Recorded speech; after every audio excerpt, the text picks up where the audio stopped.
The first sound I remember that night wasn't the monitor. It was my own ragged breathing, shallow, desperate, fighting against the weight in my chest. The hiss of the oxygen mask was my only anchor. For one moment I thought maybe, just maybe, I'd survive. Then a hand yanked it away. My father, Leonard.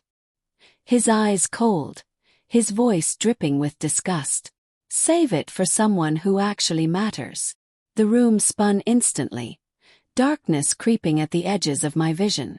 My lungs clawed for air. And then came the sharpest cut. Not from the surgery, not from the pain, but from my mother, Evelyn, throwing her head back and laughing. Who would ever love garbage like you? I saw them blur above me while the machines screamed for help. In that moment I realized I wasn't just fighting for life. I was fighting against the people who were supposed to protect me. The people who raised me were the same ones trying to bury me. But I didn't die. I etched every second into memory. My father's sneer. My mother's laugh.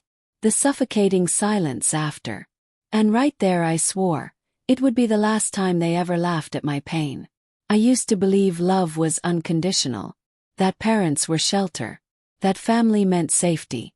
As a child I clung to their shadows. Leonard towering, always untouchable. Evelyn sweet only when it served her. I thought approval meant protection. But the cracks were always there. Sarcasm disguised as jokes. Affection treated like a reward system. Every mistake replayed, magnified, turned into a weapon. I told myself it was normal, that maybe all kids lived like this. Until the hospital. Until the mask. That's when the illusion died. After I walked out of that ward, stitched, scarred and raw, the world looked different. I started to notice what I had ignored. Leonard whispering about me to others. Useless, lazy, nothing but a burden. Evelyn smiling when others mocked me, never once defending. And outside they wore halos, the perfect couple, respected leaders, generous pillars of society. But behind closed doors, they sharpened their cruelty on me. And it wasn't just words. One night I found paperwork, debts hidden in my name, fake donation slips signed with my handwriting. They weren't just cruel, they were thieves, parasites feeding off me. They thought I was too broken to notice, too stupid to fight back, too weak to matter. But silence. Silence is a weapon too. I wore their masks back at them. Obedient, quiet, invisible.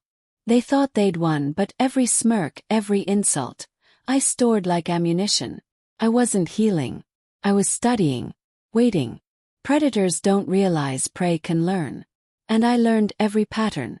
Where they hid documents, who they trusted, how they moved money.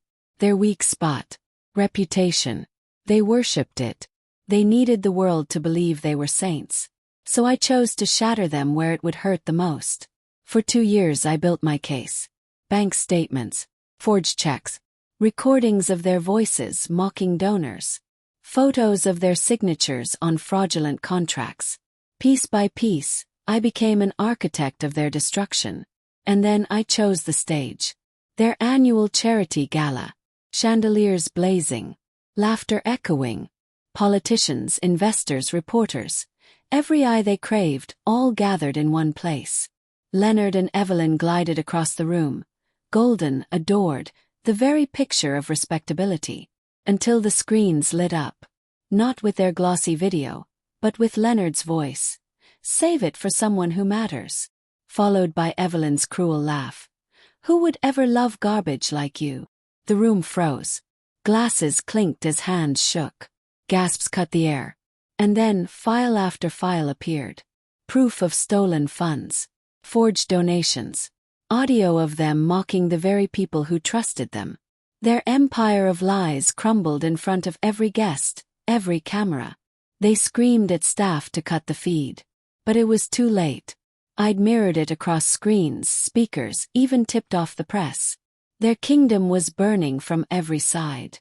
I stood at the edge of the crowd, calm, steady, breathing freely. The oxygen mask they once ripped from me had become my weapon. Leonard saw me then. His face purple, veins bursting, rage consuming him. The man who once watched me suffocate now looked like he couldn't breathe. He stumbled toward me, but the crowd parted away, recoiling in disgust. Evelyn collapsed, mascara streaming, begging anyone to believe her. But no one did. The mask she worshipped was gone forever. As Leonard passed close, I whispered, steady and cold, "You should have saved it for someone who mattered." He froze. The words struck harder than any blow. And in that silence, everything shattered. Within weeks, their assets froze. Investigations launched. Businesses collapsed. Friends vanished. Their names, once gold, became poison. I didn't celebrate publicly. I didn't need to. My revenge wasn't about applause. It was about freedom. About breathing. About reclaiming the air they tried to steal. And now, every inhale is mine. Every breath, without their hands around my throat, is victory.